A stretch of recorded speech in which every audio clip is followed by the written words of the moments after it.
All right, America, we're almost finished in our debates of who is the GOAT at all of the various positions in the NFL. NFL being a special league, football being a special game, because again, it's the ultimate team game. All right. So we wanted to go through each one of these positions and give y'all our take on each one. So now we're left with what I think are the traditionally, at least, the two most glamorous positions. All right. Today we're doing running back. We'll follow that up with quarterback next week. Uh, Running backs, America don't get the credit they deserve anymore. Hmm. Okay. But once upon a time, the running back, that was going to be your MVP. It was the running back had a great chance to Absolutely. win MVP. You know what I'm saying? It's been greatly devalued, but we're looking historically. All right. So we're going back to the glory years of the running back as well. And I'm asking my brother, who you got as the GOAT? Now, me and him have had this conversation off camera Yeah. before. Uh, so I think his answer may shock you, America, because y'all know he is the pulse of Cowboys Nation. Yeah. But I'm gonna let him reveal his GOAT to you himself. See you, Caesar. Who you got as the GOAT RB? This is one I sat back, man, and I got excited about first and foremost because it's like my brother said, when you talk about the history of football, it really just got to the point in the NFL where the running back position has been devalued. Um, you dated back to maybe 10, 15 years ago. That was the spot that still held all the Still, juice, that still held all the juice for MVP and what you did and running the ball first to set up the pass and all of that. Like it's flipped now because the rules have changed. But that position was so vital, still is, but it was vital to your success as an organization. So I just started going through the list, not only of just the guys who I consider all-time greats, but just the greats of my era. Guys we forgot about, like Priest Holmes, Curtis, my favorite Martin. You know what I mean? Like, hey, bro, if I was playing fantasy football when Priest Holmes was come on, balling, man. I Come would have on, been man. trying to get that guy. Marshall Falk. Like these just He these are another names. one, all purpose. Oh These are my names that god, like don't even crack the code, but there was some boys right there though. some guys, man. Some guys. So Curtis Martin slept on too. I'm glad you mentioned him. That Curtis boy, Martin. that boy slick very high in the all-time yardage, bro. Yes, Was he he top is, man. five maybe or Yeah, something? no, he's I'm about amazing. to He's double check amazing. that. He's amazing, man. So I started putting my list together for my top five running backs, and so I just wanted to give that to you because I think that's important in hearing how I got to my one. Right. So my five is Emmitt Smith. Mhm. Emmitt Smith. Whoa, you got him Yeah, down at five? he's at five. He's at five. And some people are gonna say he shouldn't be in the top five. And I'm I only don't. saying that because I know how much you love the Yeah, Cowboys. If I'm not yeah, mistaken, man. you told me you wept when that boy went Yeah, into the Hall of Fame. yeah, Remember man. reflecting on your childhood. Emmitt Smith doesn't get the credit he deserves because he played in front behind a great offensive line. That's a fact. Arguably the greatest. But Emmitt Smith didn't just become the all-time leading rusher in that game because he played behind one of the best offensive lines. This guy was a legit MVP. He won MVP one year. He's a legit MVP candidate year in and year out in his prime. And again, in that era, it was run first, where there was nobody who was better at setting up play action than Emmitt Smith. And then late in the game, when you had the lead, you knew you could just hand that ball off to him down after down, and he was just going to get it done. Dependable, durable. Yeah, didn't have the breakaway speed, but every single week you knew he was good for 100 and a touchdown. I'll give you his stats real quick. All-time leader in our rushing yards, right? He did that in 164 touchdowns, and he did it in 226 games. That shows longevity, but 164 touchdowns is also first all time, too, by the way. So let's not just forget, it's not just about the yards, it's about the touchdowns for Emmitt Smith. Number 4 is Barry Sanders. Small, but probably the most gifted running back of all because his speed is elite. His agility is godly. Let's just be honest about it. And he was one of those guys that shut it down early. You could tell like that his life outside of the game meant more than the game. 4th all-time in yards, 99 touchdowns in just 153 games. Adrian Peterson, one of our contemporaries, right? 5th all-time in yards, 120 touchdowns. That's a bad boy. 184 games. He's still playing. He's technically not retired yet, by the way, either. That's a bad boy. AP can play in any era. So when we say the game has changed to be, pass first, AP still figured out a way to shine and set, single game records in the process. You get what I'm saying? So AP, Adrian Peterson, real deal. Number 2, I never call this man by his first name. I'm only going to say it right now, Mr. Jim Brown. I don't call him by his first name because what Mr. Brown did for people like us on this show, for us to be able to do things like we're doing right now. So respect to that first and foremost. But Mr. Brown is 11th all time in yards. So you say, why is he in your top 5? So for our young people at home, Jim Brown only played in 118 games. He left the game. He walked away from the game in his prime to pursue acting, to pursue activism, to pursue a life outside of just being a black athlete. And they played fewer games per season. So you're talking about a guy 118 games and 106 touchdowns in a shortened career by choice, not by injury, by choice. When he left, he was the best player in football, not a running back, in football.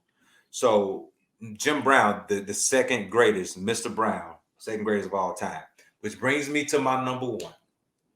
I'm a Mississippi kid, so it may feel like I'm being biased, but Walter Payton is the greatest running back of all time. You don't believe me? Ask all of these gentlemen who are still alive. If you can catch up with them, if you can see them in the streets, you can hit them up on Twitter or somehow get a question to them. Ask these gentlemen who's the greatest running back of all time. Emmitt Smith is going to tell you Walter Payton. Adrian Peterson is going to tell you Walter Payton. Barry Sanders is going to tell you Walter Payton. Jim Brown, Mr. Brown may tell you somebody else that you may have never even heard of, like Gale Sayers or something like that, but he'll mention Walter Payton. Walter Payton played for the Chicago Bears in the Windy City where you do not throw the ball. They had an excellent defense. You can't name one receiver for the Chicago Bears in the 80s. You can't name them. Even if you Google them and you see the name, you won't know who they're talking about. Walter Payton is second all-time in rushing yards. 110 touchdowns in 190 games, but it's the way he played.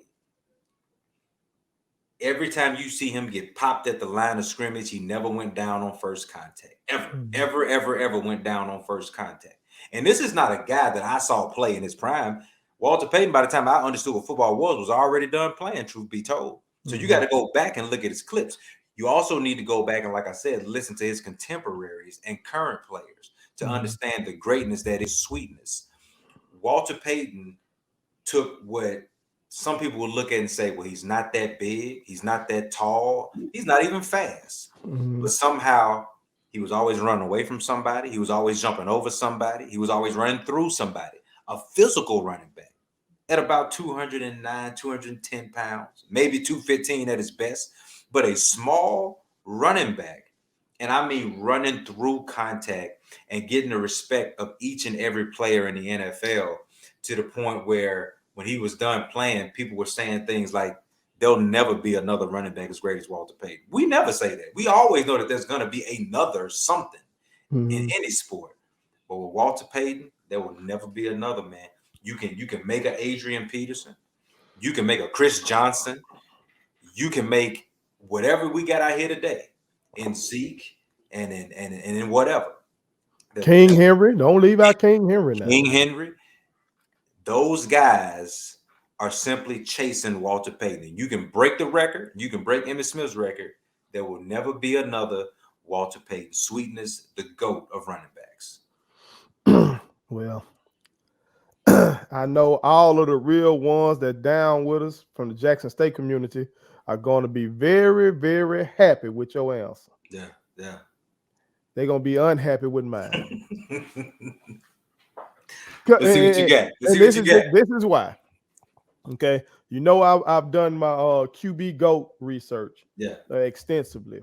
Yep. I got to go back and I want to do running back and I want to do wide out. Yeah. And I think that's probably where I'm going to stop. So I haven't done that yet. So, like you said, by the time Walter Payton retired, let's see here. Walter Payton last year was 1987. I was 3 years old. So I haven't seen Walter Payton play. I think last week I started watching a Walter Payton game on YouTube. Bears were playing my Packers in 85. Yeah. You know, he was the offense, you know what I'm saying? And I can tell from the numbers are crazy. Lord have mercy. I'm looking at a 4-year stretch. They gave this brother the ball 311 times, 339 times, 333 times, 369 times. Like, they handing this man the ball. And we complain about that in today's game and say it's wearing a guy out. But you couldn't give it to anybody else. There's nobody else to give it to. Look, and that's on AstroTurf, which really a rug. They just had a rug down there and it was a rug on the floor. Yeah. That's what these boys out there running on. Yeah. Okay. I've seen the clips. I have seen clips. I did watch a Football Life on him and see how amazing he is, how physical he was, how durable he was. I like him. Of course. More than the guy who I'm going to give you for my answer. Okay. Yeah. So maybe this guy is not the greatest of all time, but he's the greatest I've had a chance to really see. Yeah. And I'm going to go with Barry Sanders. Yeah, I was still young when Barry was doing his thing in the 90s. Okay. Barry's career is 89 to 98. Okay. So I'm still young, but I'm maturing more. I got a chance really like 94, 95, 96, 97, 98. You know what I'm saying? I'm really starting to understand some things then. And the man was incredible. In 94, 1,883 yards. 95, 1,500. 96, 1,553. 97, he eclipsed 2,000 yards. Magic number. And in 98, his last season, he rushed for 1,491 yards at 30 years old and chunked the deuces. Okay? So he retired at 30 and still is fourth all time in yards, only putting him about 1,500 yards behind Sweetness. Yeah. He would have surpassed Sweetness. Oh, no question. If he had probably would have been the all-time leading rusher had he just played. Yeah. If he had just kept playing, okay, let's say he played till he was 30. Sweetness played until he was 33. So 3 more years, my God, he probably gonna get 1,500 that next year. No doubt. And would have broken the record.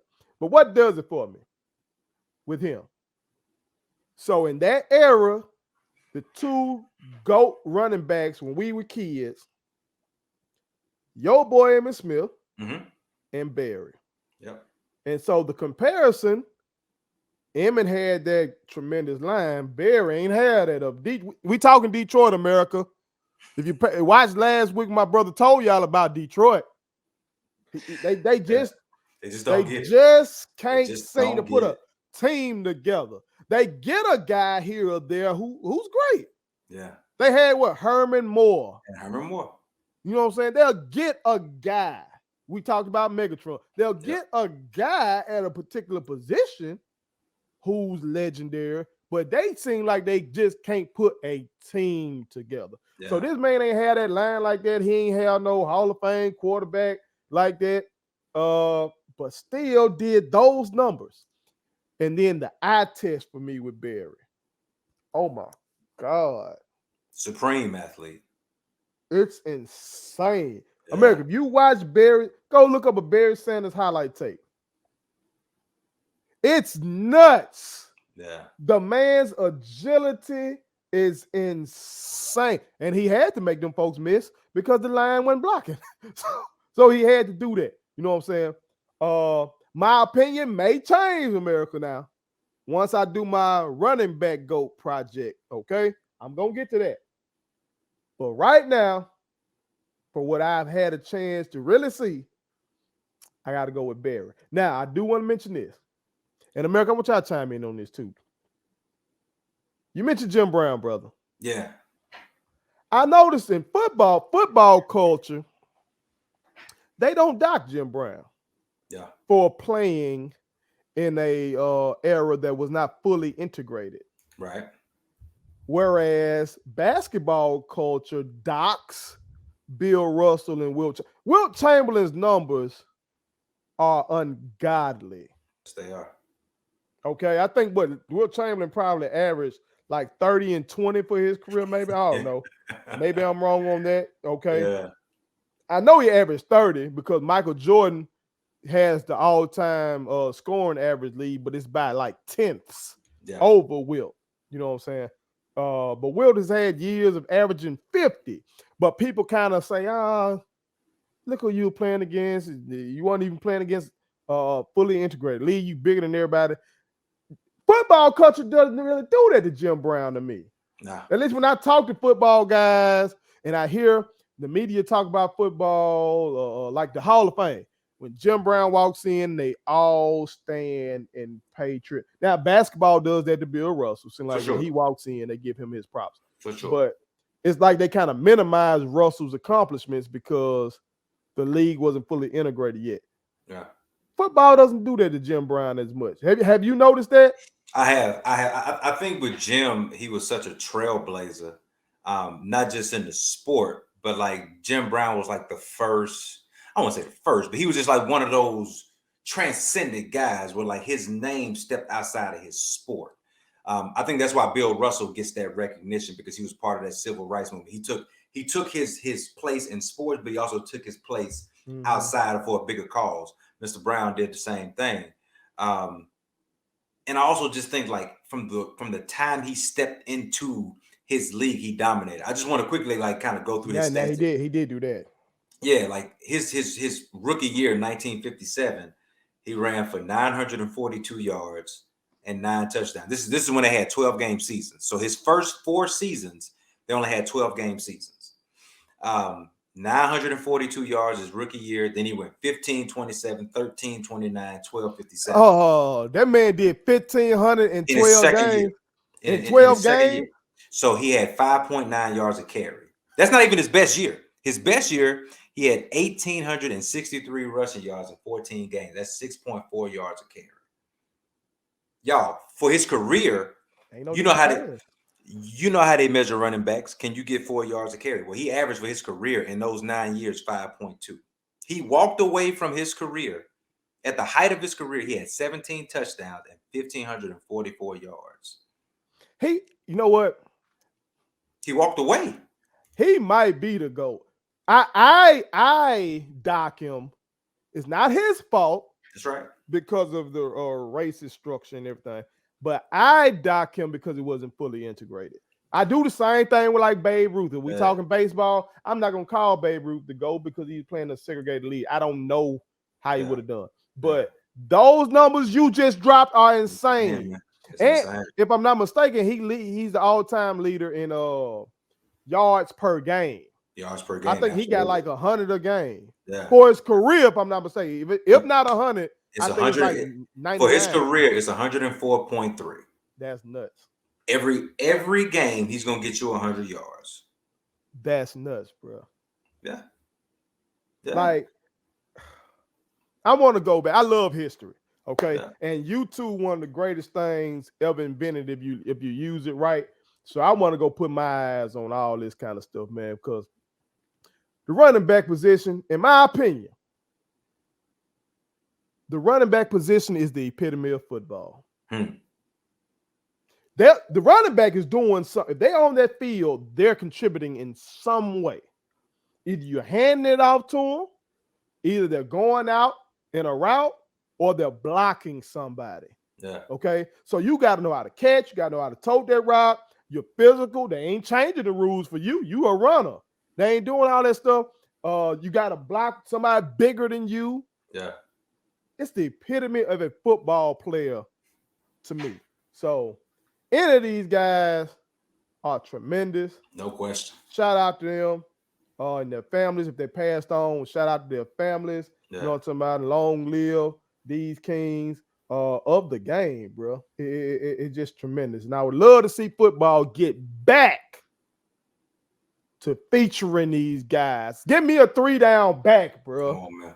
Give me a 3-down back. Let's see that. Give me a guy who get his man 300, 350 touches, man. That's the other part we're missing. These guys and pay them up front. Pay them accordingly up front. Because they hit the ground running out of college. You ain't got to put these guys on no prove it deal. Yep. Other than the health thing. Now, like Saquon.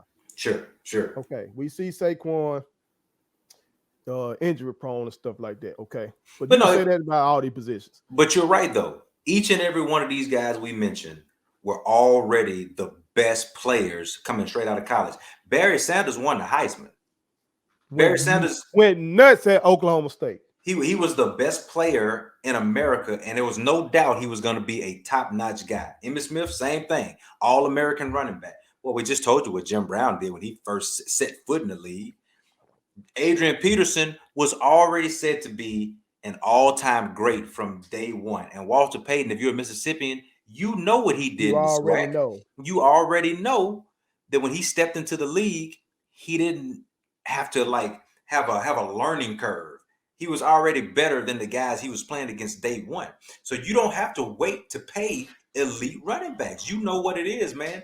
You're right, brother. They need to switch this thing up front. Pay these guys, because we know now, you're smart enough, you watch the game, that their production goes down. So it's only fitting to pay them up front and then watch it decrease as it goes.